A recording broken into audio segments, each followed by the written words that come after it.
ॐ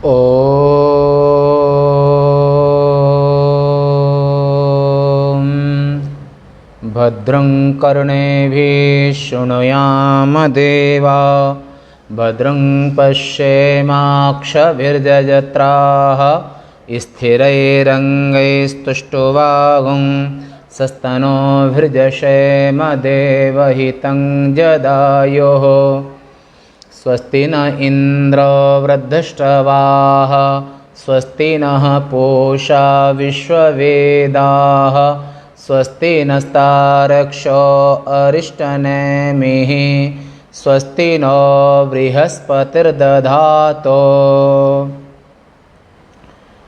शङ्करं शङ्कराचार्यं केशवं बादरायणं सूत्रभाष्यकृतौ वन्दे भगवन्तौ पुनः पुनः।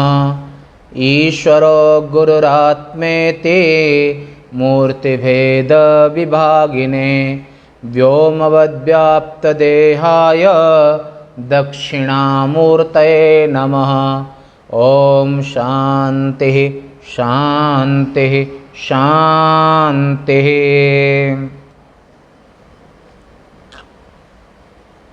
आज 7/7/2021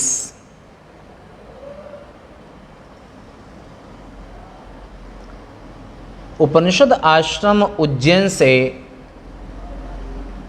नित्य प्रति प्रातः स्वाध्याय में उपनिषद प्रस्थान में आप अथर्ववेदीय प्रश्नोपनिषद के पहले प्रश्न का उत्तर कल सुना आपने, कल तक। आज प्रश्नोपनिषद के द्वितीय प्रश्न से आरंभ करेंगे। आज के दिन वर्तमान में ऋग्वेदीय पूर्वामनाय जगन्नाथपुरी के पीठाधीश्वर वर्तमान शंकराचार्य अनंतश्री विभूषित श्रोत्रिय ब्रह्मनिष्ठ परिव्राजकाचार्य सद्गुरुदेव स्वामी निश्चलानंद जी महाराज का 79 यानी कि 79 आज जन्मदिन है। उनके जन्मदिन पर भगवान महादेव महाकाल ज्योतिर्लिंग में शंकराचार्य जी का पूजन भी हमारी ये जो आदित्य वाहिनी के सभी जन रहेंगे। 11 बजे शुरू होगा, शंकराचार्य जी का पूजन होगा, महादेव का अभिषेक होगा। 11 बजे से महादेव वर्तमान सद्गुरुदेव स्वामी शंकराचार्य जी महाराज के आयुष आरोग्य के निमित्त हम सभी जो आदित्य वाहिनी के सब लोग हैं वो सब भी रहेंगे और ये अनुष्ठान करेंगे। आज के विषय में जो द्वितीय प्रश्न का विचार है, उसमें आज का जो विषय है वो भार्गव का प्रश्न। प्रजा के आधारभूत कौन कौन देवगण हैं? प्रजा माने मनुष्य, संपूर्ण प्राणी। आखिर ये संपूर्ण प्राणियों का जो आधार है, कौन से देवता हैं जो संपूर्ण प्राणियों के आधार हैं? ऐसा प्रश्न जो विदर्भ देशीय पिपलाद ऋषि नैमिषारण्य से उत्तर दिशा में 11 किलोमीटर जो दधीच आश्रम है, दधीच के पुत्र हैं, वहाँ पर ये सभी लोग अपने प्रश्नों का उत्तर लेने गए। पर ये जो अभी जो भार्गव हैं, भृगुवंशी परशुराम गोत्री, परशुराम वंश के भृगुवंशी, भृगु ऋषि के वंशज, तो ये विदर्भ देशी हैं, यानी कि आज का जो नागपुर है, तो वहाँ से चल करके और विद्या के लिए, विद्या प्राप्ति के लिए वो पिपलाद ऋषि की शरण में गए। तो जब इनका समय आया, 1 वर्ष तपस्या, सेवा और ब्रह्मचर्य व्रत पालन करने के बाद तब प्रश्न करने का अधिकार इनको मिला।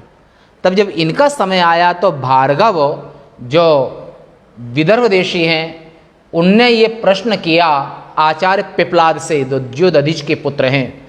ये प्रश्न किया कि प्रजा के जो आधारभूत, प्रजा माने हमारे तुम्हारे सबके शरीर, सभी योनियों के शरीर, आगे संपूर्ण प्रजा का जो आधार है, संपूर्ण संसार का जो आधार है, जो शरीरों को धारण करता है, आखिर प्रजा के आधारभूत कौन से देवता हैं, इस शरीर को कौन कौन देवता धारण करता है, ऐसा प्रश्न ऋषि भार्गव ने पूछा पिपलाद से, ऋषि पिपलाद से। प्राणो अत्ता प्रजापति इत्युक्तम, प्राण भोक्ता प्रजापति है, जो प्राणों का आना जाना, एक दिन में 26,200 बार श्वास का लेना, 600 बार तो श्वास का लेना जाना, जो नित्य श्वास लेते हैं, तो वो श्वास लेना जो प्राण है, ये प्राण ही भोक्ता है, जो पहले भी आप सुना है।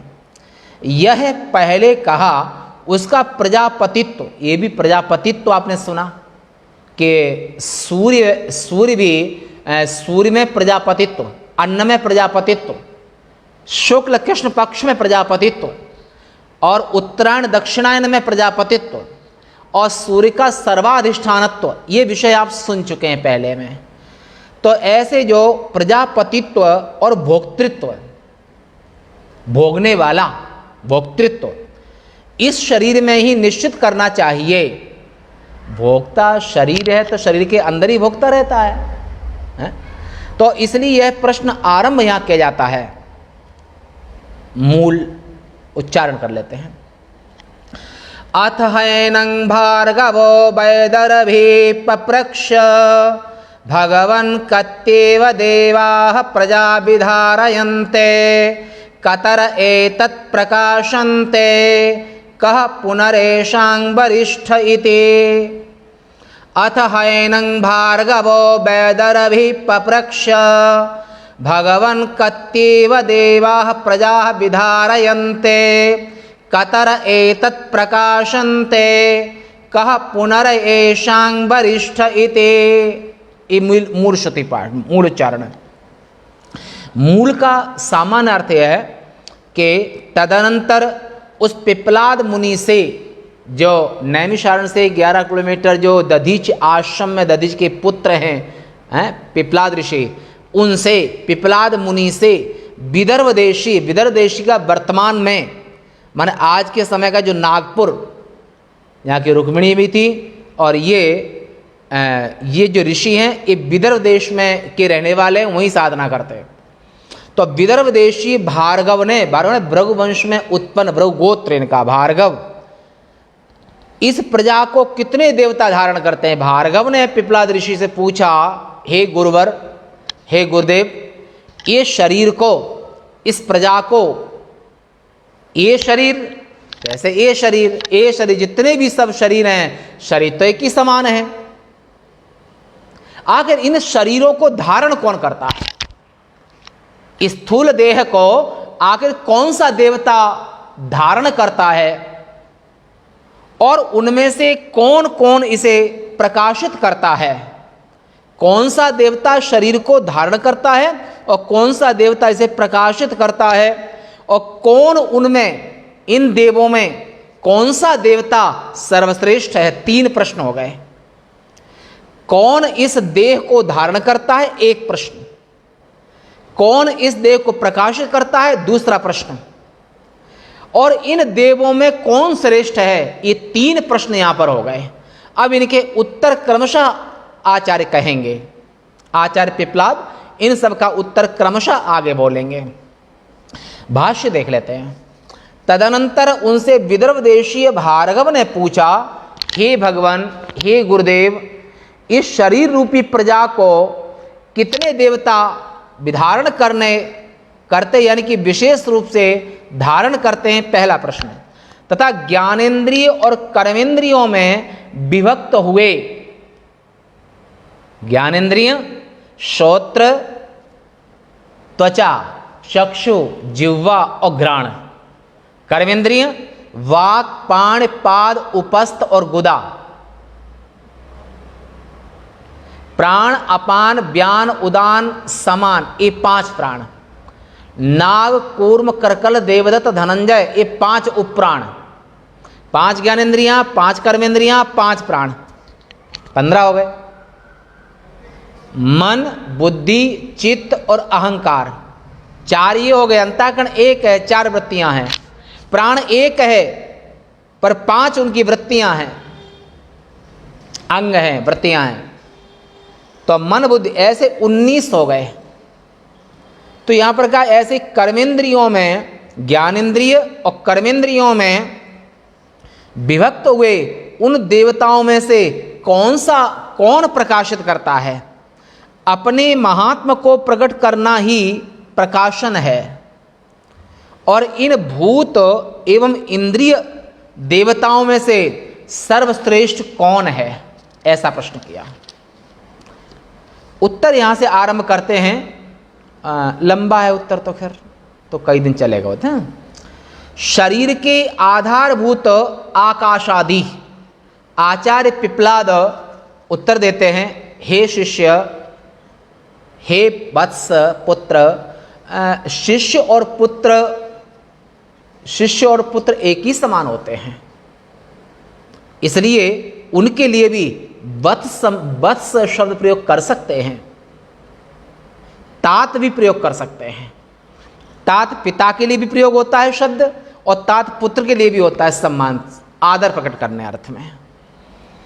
तो आचार्य ने कहा शरीर के आधारभूत आकाश आदि।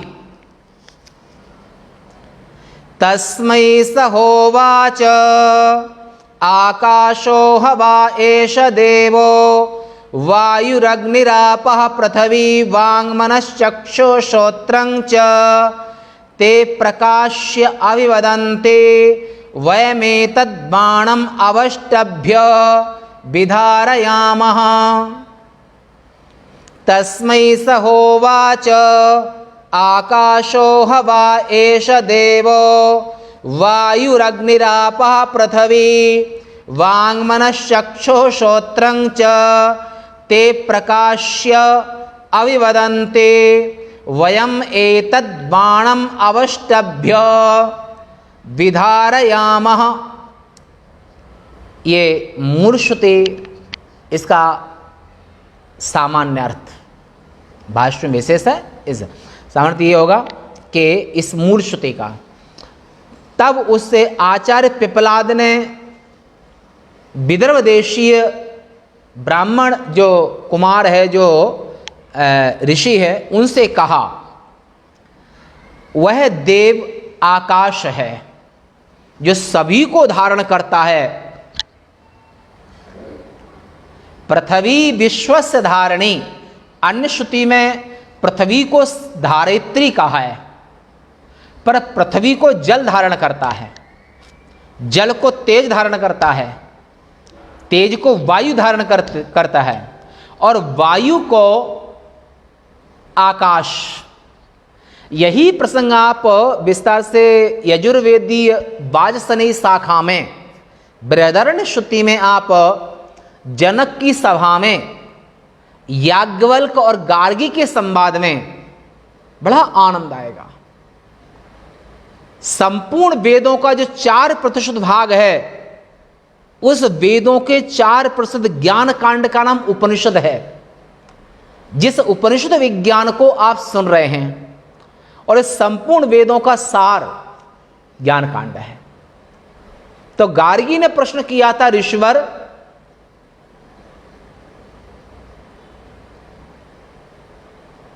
आकाशः खल्मिन्नु ओतश्च प्रोतश्च, ये सभी भूत क्रमशः, पृथ्वी जल में ओतप्रोत है, जल तेज में ओतप्रोत है, तेज वायु में ओतप्रोत है, और वायु सर्वत्र गो महान। और ऐसी जो महान वायु है, वो वायु आकाश में ओतप्रोत है। पर आकाश किसमें ओतप्रोत है? तब ऋषि याज्ञवल्क्य ने कहा था, जो गार्गी ब्राह्मण कन्या हैं, चकन्नी ऋषि की कन्या हैं, अवधूतानी हैं, महान ब्रह्मनिष्ठ त्यागी तपस्वी सन्यासिनी, लाखों वर्ष पहले ब्रह्मवादिनी, शास्त्रार्थ करने में कुशल, तो गार्गी ने जो ये प्रश्न किया तब याज्ञवल्क्य ने कहा था, गार्गी अति प्रश्नं मा प्राक्षी, माने जिसको तुम खुद भी जानती हो ऐसा अति प्रश्न मत करो। गार्गी चुप, क्योंकि और यदि तुमने फिर भी अति प्रश्न कर दिया तो शिरोते विपतिष्यति, जैसे पहले जो आचार्य का सिर फट गया था ऐसे तुम्हारा भी असत्य जिसको तुम खुद जानती हो और जो ऐसे जानते हुए फिर भी अति प्रश्न करोगी तो हमारा शाप है कि तुम्हारा भी सिर फट जाएगा। और उसको उत्तर नहीं देना चाहिए कि अन्यायेन प्रक्षतः, जो छल कपट दंभ और अन्याय पूर्व प्रश्न करे उसको उत्तर विद्वान को नहीं देना चाहिए। गार्गी चुप हो गई, क्योंकि आकाश में सभी भूत ओतप्रोत हैं पर आकाश किसी में ओतप्रोत नहीं है। आकाश ने चारों भूतों को अपने आप में धारण कर रखा है। आकाश की तन्मात्रा शब्द, पृथ्वी और शब्द स्पर्श रूप रस गंध, तो वायु की तन्मात्रा स्पर्श, तेज की तन्मात्रा रूप, जल की तन्मात्रा रस और पृथ्वी की तन्मात्रा सुरभिर असुरविश्च गंध। तो ऐसे मैं पिपलाद ऋषि ने कहा, हे कुमार, ब्रह्म ऋषि कुमार, वह देव आकाश है जो पांचों भूतों को धारण करता है। कौन से पांच भूत?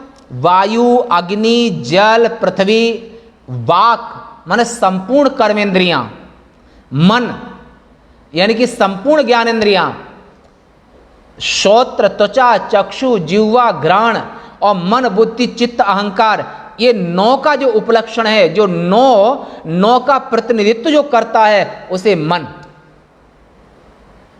पांचों का प्रतिनिधित्व वाक, वाणी करती है। वाग वै पुरुषा, ऋग्वेद में आता है कि वाणी को पुरुष कहा। वाणी से व्यक्ति के जीवन की, व्यक्ति के परिवार की, व्यक्ति की परवरिश की और व्यक्ति के माता पिता आदि की पहचान आप वाणी से कर सकते हैं कि व्यक्ति का बोलने का तरीका कैसा है। और तीनों से पाप लगता है, वाणी, मन और देह। ये तीनों ही, अगर वाणी से कठोर बोलोगे किसी को पीड़ा होगी तो दोष लगेगा, मन से किसी का गलत सोचोगे तब भी दोष लगेगा,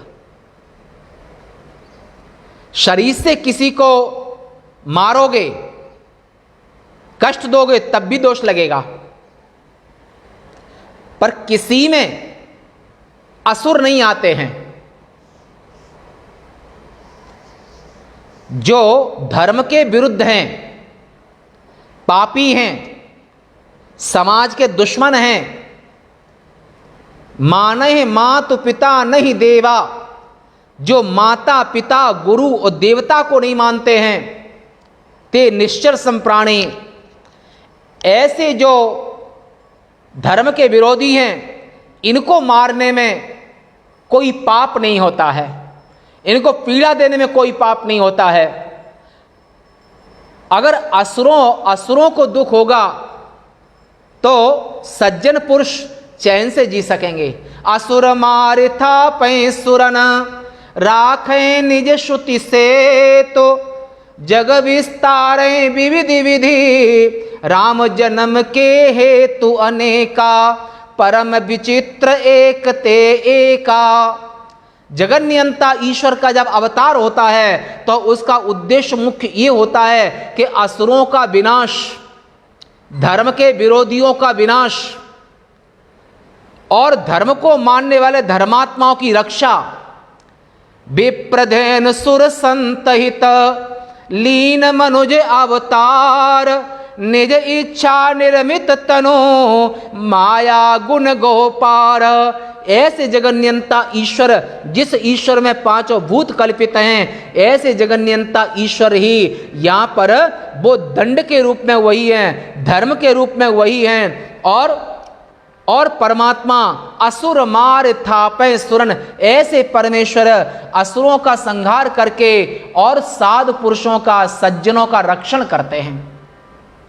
संसार नश्वर होने के बावजूद भी ऐसे कण कण में सर्वांतर्यामी ईश्वर का वास है, जो आप ईशावास उपनिषद में इस व्याख्या को श्रवण कर चुके हैं। ईशावास विदं सर्वं यत् किंच जगत्यांग जगत तेन त्यक्तेन भुंजी था माँ गृदा कस्य सिद्धनम, ये आप पहले व्याख्या सुन चुके हैं। ऐसे यहाँ पर जो मन उपलक्ष्य, जैसे परमात्मा और आकाश को भी कौन धारण करता है, ये चारों भूतों को आकाश में ओतप्रोत है सभी, और आकाश उस अंतर्यामी परमेश्वर में ब्रह्म में कल्पित है।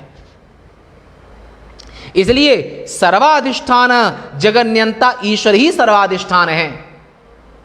और नाम रूप पांचों भूत, और पांचों भूतों से जो इंद्रिय मन आदि के वे भी कल्पित हैं। वे सभी अपनी महिमा को प्रकट करते हुए कहते हैं, हम ही इस शरीर को आश्रय देकर के धारण करते हैं। इस अहम श्रेष्ठा ये प्रसंग आपको छांदोग्य श्रुति में आप आगे सुनेंगे, इसलिए यहां पर उसकी व्याख्या ज्यादा नहीं करेंगे। तो अब भाष्य इसका देख लेते हैं। इस प्रकार पूछते हुए उस भार्गव से पिप्लाद ऋषि ने कहा, गुरुदेव ने कहा, निश्चय ही आकाश ही वह देव है। चारों भूत जिसमें ओतप्रोत हैं वो आकाश ही वो देव है, और उसके सहित वायु, अग्नि, जल, पृथ्वी, और ये शरीर को आरंभ करने वाले 5 भूत हैं। हमारे तुम्हारे शरीर को जो आरंभ करने वाले हैं वो 5 भूत हैं। ये 5 भूत एवं वाक, मन, चक्षु, श्रोत्रादि, माने बाक, पाण, पाद, उपस्थ, गुदा, श्रोत्र, त्वचा, चक्षु, जिह्वा, घ्राण, मन, बुद्धि, चित्त, अहंकार, 5 भूत, कर्ण माने इंद्रियां, इंद्रियों, कर्म, साधन, ज्ञान कर्ण। आंख न हो तो आप किससे देखोगे, कान न हो तो आप किससे सुनोगे, मन न हो तो संकल्प विकल्प कैसे करोगे, बुद्धि अगर ना हो तो लोग तुम्हें बुद्धिहीन कहेंगे, कैसे निश्चय कर पाओगे। और बुद्धि जिसकी कमजोर होती है और वो पक्का निश्चय नहीं कर पाता है, वो जिसकी बुद्धि मंद बुद्धि, कमजोर बुद्धि, कलुषित बुद्धि होती है, वो आज सुबह प्रतिज्ञा की और जैसे ही कि एकादशी व्रत करेंगे और जैसे ही दोपहर हुआ, सांझ हुआ, भोजन की थाली सामने आई, वो प्रतिज्ञा कहीं चली गई और चलो अब की बार एकादशी कर लेंगे। परंतु जो धीर पुरुष होते हैं, बुद्धिमान होते हैं, वो न विरमंत धीरा, वो एक बार संकल्प करने के बाद कभी उससे विपरीत नहीं जाते हैं। मंद बुद्धि, कुबुद्धि और चंचल बुद्धि, अस्थिर बुद्धि वाले लोग प्रतिज्ञा निभा नहीं पाते हैं। धीर पुरुष ही प्रतिज्ञा निभा पाता है, और अधीर जो संसारी अज्ञानी जो मंद बुद्धि है वो सुबह प्रतिज्ञा करता है और शाम को भूल जाता है। और ऐसी जो बुद्धि है, तो यहां पर जो कर्म का साधन है, कर्ण है, साधन है, तो 5 भूत इंद्रियां रूप देव अपनी महिमा को प्रकट करते हुए अपनी अपनी श्रेष्ठता के लिए परस्पर स्पर्धा पूर्वक कहते हैं। क्या, किस प्रकार कहते हैं सो बतलाते हैं कि इस कार्य करण के संघात रूप शरीर को, माने इस देह को, स्थूल देह, माता पित्रोदमलोद्भूतम, माता पिता के रजवीर से जो उत्पन्न, माता पिता ने खाया अन्न, उससे बना सप्तम धातु रजवीर, और गर्भाधान आदि संस्कारों में माता की कुक्षी में रह करके 9 महीने में पलता है, पुनः उनकी संतान के रूप में जन्म लेता है। परंतु बीज माता पित्रोदमलोद्भूतम, माता पिता के मल से ही देह हर किसी का उत्पन्न होता है। माता पित्रोद, ये उसमें विवेक चूड़ामणि में आचार्य शंकर ने भी ये कहा है। तो जो माता पित्रोदमलोद्भूतम मल मांस मयंग बपुः त्यक्त्वा चांडाल अवद्धूरम, तो ऐसे विवेकी ज्ञानी पुरुष ये जो स्थूल देह सूक्ष्म देह दोनों को, स्थूल देह माता पिता के मल से उत्पन्न हुआ है, सूक्ष्म देह अपंचीकृत पंच महाभूतों का कार्य है। तो ये कार्य और करण के संघात रूप शरीर को जिस प्रकार महल को स्तंभ धारण करते हैं, माने पिलर, नींव, अगर नींव मजबूत नहीं है तो 20-25 मंजिल जो बिल्डिंग है वो कैसे टिकेगी। तो ऐसे ही यहाँ पर महल को स्तंभ धारण करते हैं, उसी प्रकार से आश्रय दे करके और उसे शिथिल न होने देकर हम स्पष्ट रूप से धारण करते हैं। उनमें से प्रत्येक का यही अभिप्राय रहता है, इस संगात को अकेले मैंने ही धारण किया है। ऐसे आँख भी बोलती है, कान भी बोलते हैं, पैर भी बोलते हैं, मन भी, बुद्धि भी, चित्त भी, अहंकार। तो ये सब कहते हैं कि अहम श्रेष्ठा, अहम श्रेष्ठा। ये प्रसंग आगे आएगा। तब ये सब अपने आप को श्रेष्ठ सिद्ध करने के लिए ये बोल रहे थे। तो प्रजापति ब्रह्मा के पास में गए तो ब्रह्मा जी ने कहा कि जिसके न रहने से शरीर मृत प्राय, काम करने लायक न रहे, वो श्रेष्ठ है। तो 1 वर्ष के लिए मन बाहर गया, वापस आया, बोला तुम लोग मेरे बिना कैसे रहे? बोले जैसे एक बच्चा रहता है। आंख बाहर गई 1 वर्ष के लिए, तब उसने आके पूछा तुम लोग मेरे बिना कैसे रहे? बोले एक अंधा रहता है। ऐसे कान जब वापस आए, उनने भी पूछा तुम लोग मेरे बिना कैसे रहे? जैसे बहरा रहता है। तब प्राणों की बारी आई, मुख्य प्राण की, जिसको आपने प्राण सूर्य कहा। तो मुख्य प्राण ने कहा अब हम भी जा रहे हैं।